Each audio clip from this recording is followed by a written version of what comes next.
ጌታዬ መልሰኝ እኔም መለሳለሁ ልቤን ካንተ ሌላ ለማን እሰጣለሁ? አይኖች የሚሞሉ የጸጸትን እንባ ደግሞም ተመልሼ ወደ እቅፍ ልግባ ደግሞም ተመልሼ ወደ ቤት ልግባ።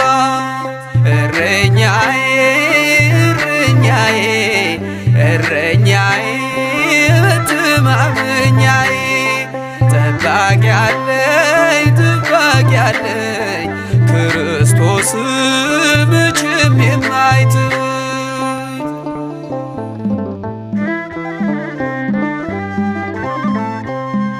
የበጎች እረኛ ቸሮ ጌታችን ያድነዋል ፈጥኖ በእርሱ ያመነውን መዝጊያን ለሚያንኳኳ